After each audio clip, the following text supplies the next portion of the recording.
Praise God. God is good all the time. And all the time, God is good. Patuloy tayong mananalangin patungkol sa ating anniversary this coming March 16. Tayong lahat ay magkakatipon upang ipagdiwang natin ang kabutihan ng Diyos sa ating lahat bilang mountain movers. Inumpisahan ng Diyos ang kanyang kapangyarihan, kaligtasan, nadinig natin ang kanyang salita nung tayo ay nagsimula diyan sa 644 MLQ extension at ito nga ay binigyan ng pangalan ng Diyos ang bawat isa sa atin ang pagtitipong banal na kung saan ay nadidinig natin ang salita ng Diyos at nakakapanalangin tayong lahat. At ito nga ang mountain movers. Nagsimula ito nung tayong lahat ay na-lockdown at nagkasama-sama diyan sa ating compound. At nadinig natin ang salita ng Diyos, nakilala natin siya sa mas tamang kaparaanan ayon sa salita ng Diyos. At tayo ay nanalangin, nagpuri, sumamba sa Kanya sa Espiritu at katotohanan. At ngayon ay nagdiriwang tayo ng ating ikalimang anibersaryo. Napakabilis, di ba? Nung na-lockdown tayong lahat nung 2020 at maging ang mga estudyante ay walang pasok. Ang mga ama na nagtatrabaho ay hindi makapagtrabaho sapagkat na-lockdown, maging yung mga ina, lahat ay nagkakatipon lamang sa isang lugar sapagkat sarado ang lahat ng mga opisina, kumpanya, maging ang school. Mabuti naman dahil ito ay naging daan upang tayo ay magkatipon at mapakinggan natin ang salita ng Diyos. At ngayon ay nagpapatuloy tayo at mag-anniversary tayo this coming March 16. Mag-imbita kayo ha. Imbitahan ninyo ang inyong mga kaibigan, ang inyong mga kaklase, maging yung mga kapitbahay natin dyan. Tayo ay magsasalo-salo at magpupuri sa Diyos, mananalangin, magpapasalamat sa kanyang kabutihan sa ating lahat, sa bawat isa sa atin. At nais ko lang magbigay sa inyo ng word of encouragement sa araw na ito upang patuloy nating maalala ang kabutihan ng Diyos sa ating buhay.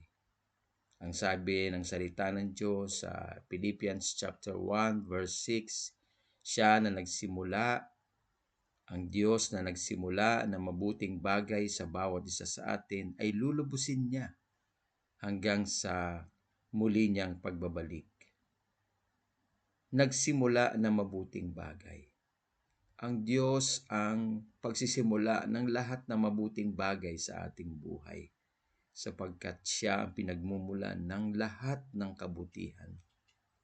Siya ang mabuting Diyos na nag-iingat, pumapatnubay, nangangalaga, tumutulong, at higit sa lahat ay nagsalita, nangako na hindi niya tayo iiwan ni papabayaan man. Kung kaya't walang sandali na hindi natin kasama ang Diyos. Kasama natin siya sa bawat minuto, sa bawat oras, sa bawat araw ng ating buhay. At ang sabi niya doon sa Hebrews 13 verse 5, hindi niya tayo pababayaan. Hindi niya tayo iiwan, hindi niya tayo pababayaan. Hindi niya tayo pababayaan. Ang tanging tugon natin sa Kanya ay pagtitiwala, pananampalataya, na anumang sitwasyon sa buhay na ito na ating pinagdadaanan, nandyan siya para sa atin at hindi niya tayo pababayaan. Hindi niya tayo pababayaan. Yun ay 5 beses na binanggit na negative. Hinding-hindi niya tayo iiwan. Hinding-hindi niya tayo pababayaan. Ang Diyos ay matapat at kailanman ay hindi niya magagawang talikuran ang kanyang salita. Hindi niya magagawang hindi tupdin ang kanyang mga pangako. Ang sabi ng Psalms 138 verse 2, "For the Lord set forth His word above of who He is."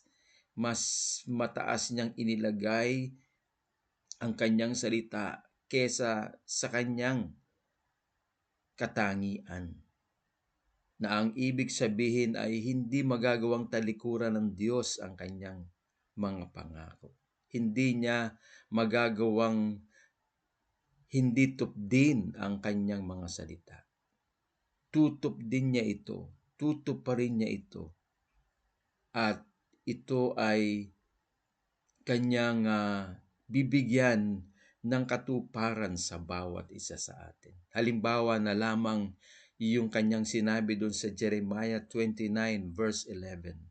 "For I know the plans I have for you, says the Lord, plans to prosper you." Ang sabi ng Panginoon, may plano ako para sa iyo. Plano na bigyan kita ng kasaganaan.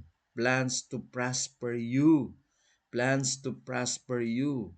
Of course, ang prosperity ay hindi nagsisimula sa ating panglabas na katauhan. Ang prosperity ay nag-i-start sa ating mga espiritu. Kapag ang ating espiritu ay patuloy na nakikipag-ugnayan sa espiritu ng Diyos at ito ay lumalago, na huhubog siya sa katangian ng Panginoong Hesukristo at tayo ay prospered sa ating spirito. Ang prosperity ng ating spirito will eventually go to the soul, and our soul becomes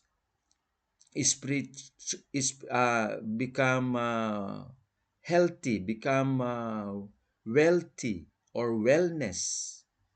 So the prosperity of our spirit will go to our soul, and the soul will become prosperous, will become established and strong. So kapag ang ating kaluluwa naman ay strong, established, at healthy, of course, magmamanifest ito sa ating mga katawan, sa ating mga physical body.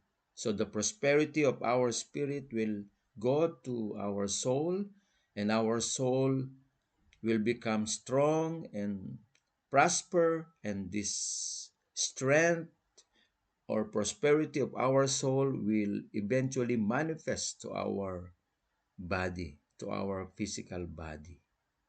So kapag tayo ay malapit sa Diyos, malakas ang ating spirito, malakas at matatag ang ating paniniwala at pananampalataya sa Diyos, meron tayong paninindigan sa bawat araw ng ating buhay na luluwalhatiin natin ang Diyos at dadakilain natin ang kanyang pangalan sa ating mga iniisip, ginagawa, sinasabi.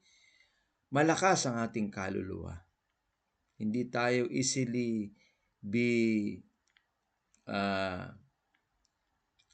tempted away ng kaaway, at ang lakas ng ating kaluluwa ay lakas din ng ating katawan. Malayo tayo sa anumang sakit, sa anumang karamdaman, at tayo ay may pag-iingat ng Diyos, may paggabay ng Diyos, may pagkilos ng Diyos sa ating mga buhay. Kung kaya't maaasahan natin na tinutupad ng Diyos ang lahat ng mga pangako na pinanghahawakan natin sa ating mga puso. Hindi niya tayo pababayaan. Siya na nagsimula ng mabubuting bagay sa ating lahat ay tatapusin niya hanggang sa kanyang muling pagbabalik. Yung mabuting bagay na sinimula ng Diyos ay ipagpapatuloy niya, hindi lamang sa atin, kung hindi sa ating mga mahal sa buhay, sa lahat ng concern natin, sapagkat ang concern natin ay higit na concern ng Diyos. At kapag sinabi nating ang Diyos ang nangangalaga, tumutulong, nag-iingat, pumapatnubay, ang Diyos ang ating kasama, no one can be against us. Ang kanyang pagtulong ay without limitations, without boundaries. Walang hangganan, walang katapusan. Kung kaya't ang ating pagtitiwala sa Kanya ay walang hangganan din dapat at walang katapusan. Lagi tayo nagtitiwala sa Diyos, pinagtitibay natin ang ating pananampalataya sa Kanya sa pamamagitan ng pakikinig ng Kanyang salita.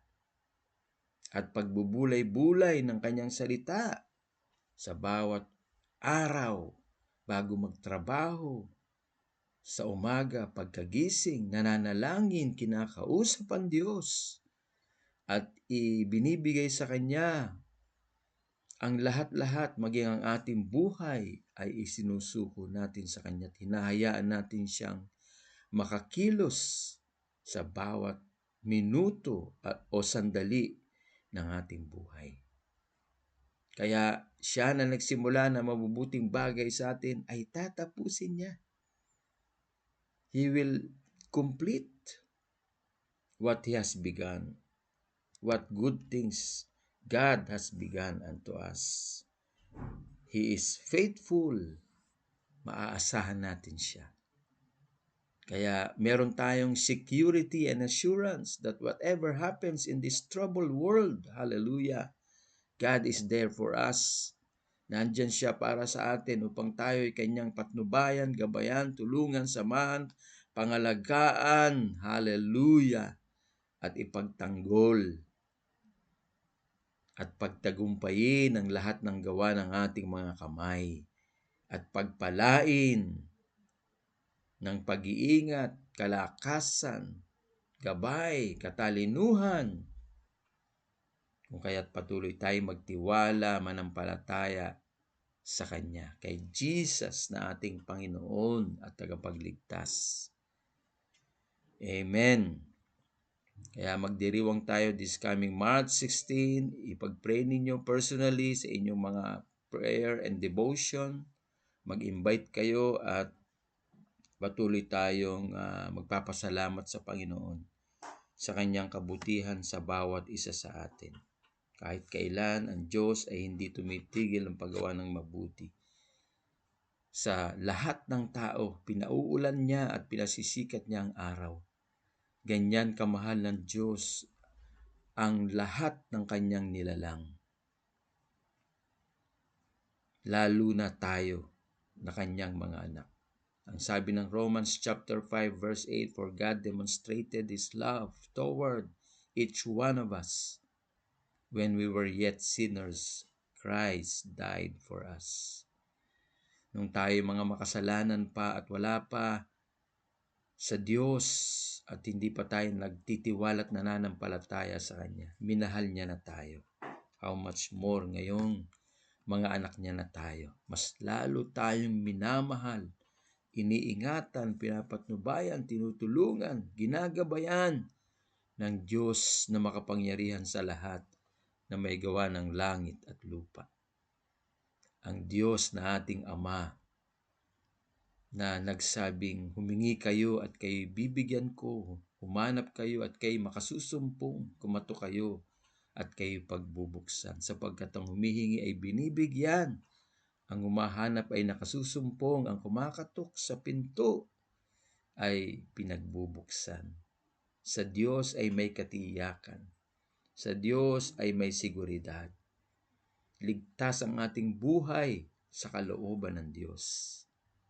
Wala tayong masasabing ligtas na lugar sa mundong ito. Hindi natin alam kung ano ang magaganap sa kinabukasan. Pero ang Diyos, alam niya ang nakaraan, alam niya ang kasalukuyan, alam niya ang mga panahong darating. Kung tayo ay magtitiwala sa Kanya at lubos na palalaguin ang ating pananampalataya sa pakikinig ng Kanyang salita, ang Kanyang kaligtasan ay lagi nating mararanasan. Ang Kanyang kapayapaan ay lagi nating matatanggap sa ating puso, sa ating isip, at sa Kanya ay may tunay na kaligtasan. Kapag ang Diyos ay sumasa atin, walang sino mang lalaban sa atin at magtatagumpay. Amen? Napakabuti ng Diyos. Siya ay Diyos na makapangyarihan sa lahat, na may gawa ng langit at lupa. Siya ang Diyos na may bigay ng ating buhay. Kapag ang Diyos ay parangalan natin, hindi man natin hingi ng mga pagpapala. Alam niya ang lahat ng ito, kung kaya't higit pa ang kanyang ipagkakaloob sa ating mga hinihingi. Kaya tayo ay manalangin at magpasalamat tayo sa Diyos ng patuloy sa oras na ito. Amang Diyos, maraming salamat po sa araw na ito, sa panibagong buhay at kalakasan na ipinagkaloob niyo po sa amin. Salamat sa inyong katapatan. Salamat sa lahat ng mga pagpapalang inilaan mo sa amin sa araw na ito. Alam namin, Panginoon, na anuman ang inilaan mo ay higit pa sa aming mga hinihingi mula po sa inyo. Higit sa lahat, salamat sa inyong presensya na lagi naming kasama. Ito ay katiyakan na kapag kami ay nagtiwala po sa inyo, ang aming buhay ay ligtas. Ang aming buhay ay may seguridad. Kami ay mabubuhay sa katagumpayan. Kami ay mabubuhay ng may kapayapaan. Kami ay mabubuhay ng may katiyakan na ikaw ang siyang magtatanggol sa amin laban sa anumang gawa ng pwersa ng kadiliman. At kami may kasagutan sa lahat ng aming katanungan, sapagkat ikaw ang Diyos ng karunungan, ikaw ang Diyos ng katalinuhan, ikaw ang Diyos na walang limitasyon at hangganan, Diyos na kataas-taasan, na aming Ama na nagmahal sa amin, nagbigay ng buhay sa pamamagitan ng pagsugo ng kanyang bugtong na anak na si Jesus, upang sino mang sa kanya ay sumampalataya ay hindi mapahamak, bagkus magkaroon ng buhay na walang hanggan. Pagpalain niyo po ang bawat isa sa amin. Pagpalain niyo po ang aming darating na anniversary, O God. Basbasan niyo ang bawat isa po sa amin at tunay na palaguin, uhawin, gutumin sa inyong salita at sa inyong presensya. Salamat po, Panginoon, sa mga nakaraang taon sa aming buhay, lalo na nung nagsimula kami diyan sa 644 MLQ Extension. Walang napinsala, walang napahamak, walang naagawan ng buhay. Sa halip, nandun ang iyong pag-iingat, patnubay, pagtulong, hanggang sa kasalukuyan. Tunay nga na ikaw na nagsimula na mabubuting bagay sa amin ang tatapos nito hanggang sa iyong pagbabalik upang kami ay kapilingin sa buhay mo na walang hanggan diyan sa kaharian ng aming Amang sumasalangit. Ninais mo na makapiling kami sa iyong buhay na walang hanggan. At ninais mo ang aming buhay upang makasama mo diyan sa iyong kaharian, sa buhay na walang hanggan, magmula nung kami nakakilala sa inyo hanggang sa darating ang bagong langit at bagong lupa. Salamat, Ama, sa iyong desire for us to be with you in eternity, and for us and for you to be with us here on earth until eternity. We love you, Lord, and thank you for loving us, O God. We give to you all the praise and all the honor as you have blessed us today, Lord, even our coming anniversary. Thank you, Father, for each one of us. Kaming lahat ay magtatapat sa inyo at maglilingkod, O Diyos, na binibigyan ng karangalan ng iyong dakila at makapangyarihang pangalan. As we declare, every knee should bow and every tongue confess that Jesus Christ is Lord, for the glory of the Father. This we pray in the mighty name of Jesus. Everybody say amen, amen, and amen. God bless you all, mountain movers. Keep on going, trusting the Lord and serving His purpose with all of your heart and with all of your strength. See you. God bless. Bye-bye.